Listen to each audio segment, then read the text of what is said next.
Cedar Hollow at sunrise. The first light of Easter morning slipped quietly through the tall pines of Cedar Hollow. The woods were still, no wind, no distant trucks, not even the usual chatter of early birds, just a peaceful silence. The land itself was holding its breath. Andy and Mandy sat side by side near the old fire ring. Buddy stretched out beside them, resting his chin on his paws. Iris stood quietly, watching the tree line.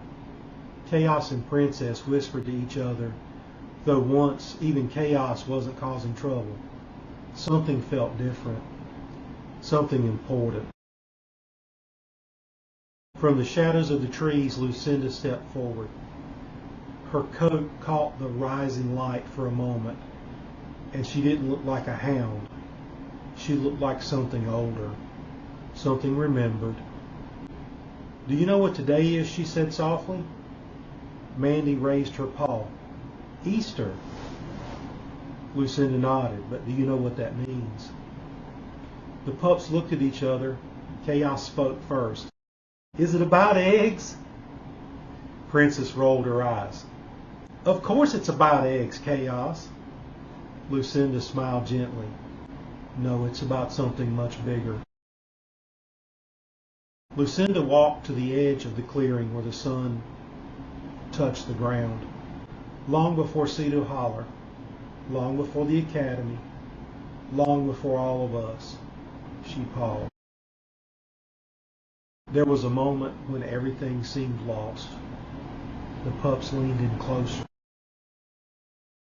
A man who had done no wrong was taken, judged, and put to death. The woods grew really still. But that wasn't the end of the story. Andy whispered, "He came back." Lucinda nodded. "Yes, on the third day he rose." Lucinda looked out across Cedar Hollow. That moment changed everything, she said. It was a promise. Buddy lifted up his head. "What kind of promise?" Lucinda turned back to them.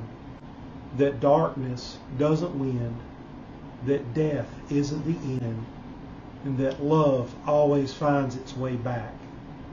Even Chaos was quiet now.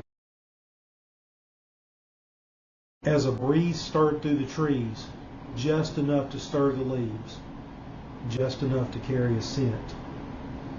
An old, familiar scent. Mandy looked up. "For a second, I thought I saw him." Lucinda didn't look surprised.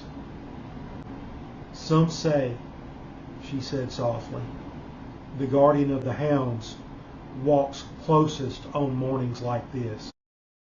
Not to fight, not to frighten, but to remind." Lucinda stepped closer to the pups. "If you remember anything from today, remember this. Protect what's good, stand for what's right, and never forget, even when things look lost." She looked the pups directly in the eyes. "Hope can rise again." The sun broke over the trees, the birds began to sing, the woods came alive.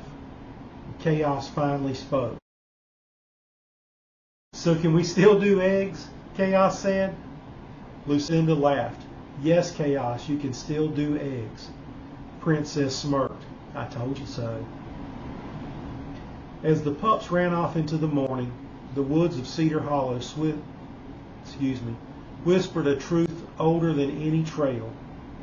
Some things are hunted, some things are taught, and some things are given. Are you enjoying the Beagle Book Club stories? You can bring it home. I'm on Amazon. You can read it free on Kindle. If you like the story, do me a favor. Follow the page. If we're on YouTube watching this, subscribe, like, and share it with someone. Share it with someone, your friends, your neighbors. Even share it with somebody if you don't even like them. They might get something out of it. They might need to listen. On our Facebook page, Make sure you follow the page and share it with someone else. Thanks for listening. Thanks for being there. Catch you on the next one.